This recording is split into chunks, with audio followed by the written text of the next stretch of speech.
민철기의 개똥법학, 탄핵의 일상화, 갈등의 극단화. 2024년 8월 4일. 탄핵, 중대한 법률 위반을 전제한 것. 야당은 정쟁 수단으로 이용 말아야. 민철기 법무법인 율촌 변호사. 최근 언론 보도를 보면 탄핵이라는 단어가 자주 등장합니다.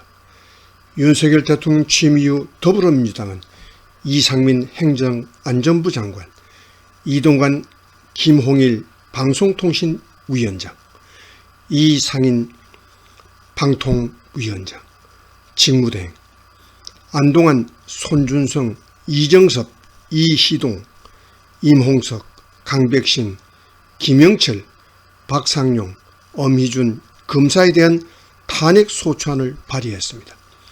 최근에는 이진숙 방송통신위원장의 탄핵 소추안도 국회에서 가결되었습니다.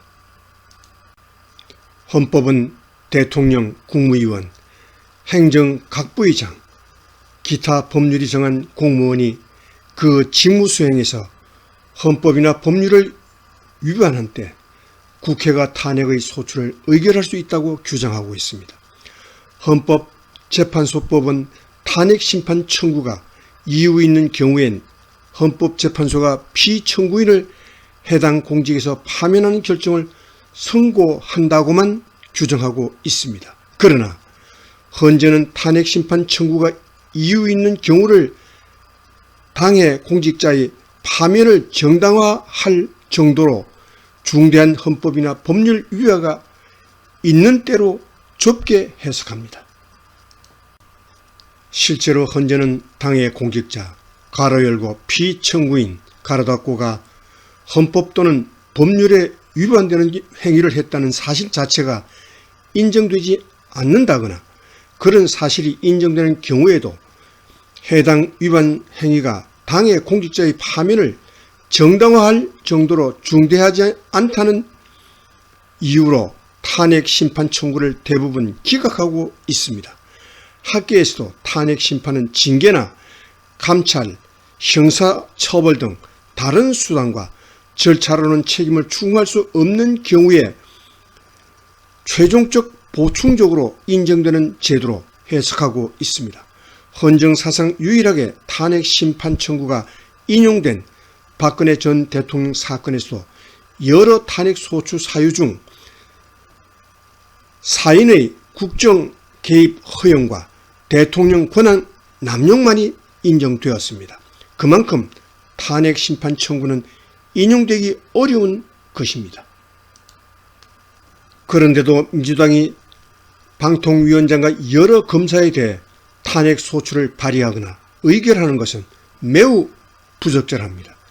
확인되지도 않은 사실을 탄핵 소추 사유로 삼고 있다는 것도 문제지만 이들이 방송을 둘러싼 정쟁에서 중요한 역할을 하거나 이재명 전 대표와 관련된 수사에 관여했기 때문에 탄핵 소추의 대상이 됐다는 것은 더 큰 문제입니다. 탄핵의 보충성과 최후 수단성에 반하는 위헌적인 처사입니다. 이런 식이라면 이 전 대표가 기소돼 재판받고 있는 사건에서 유죄가 선고될 경우 해당 법관 역시 탄핵을 면하기 어려울지도 모릅니다. 최후의 수단인 탄핵이 최근 2년여 사이에 급증했다는 사실은 극단적인 갈등과 대립으로 치닫는 우리 사회의 현실을 그대로 보여주고 있습니다. 지난 총선에서 국민들이 민주당을 다수당으로 만들어준 이유가 탄핵을 남발해 정쟁을 유발하라는 의미는 결코 아닐 것입니다. 서로 다른 사람들이 모여 사는 사회에서 갈등은 언제든 발생할 수 있습니다. 그 갈등을 극단적인 방법으로 해결하려 한다면 더욱 극단적인 대립을 야기할 뿐입니다. 이제라도 정치권이 국민을 위한 화합의 묘수를 찾아야 합니다. 최후의 수단이 반복적인 일상이 되어서는 안 됩니다. 탄핵이 일상이 되면 대한민국은 한 걸음도 앞으로 나아갈 수 없습니다. 출처 한국경제신문. 이상 2024년 8월 4일 아침에 보내드린 옳은 소리. 탄핵의 일상화, 갈등의 극단화라는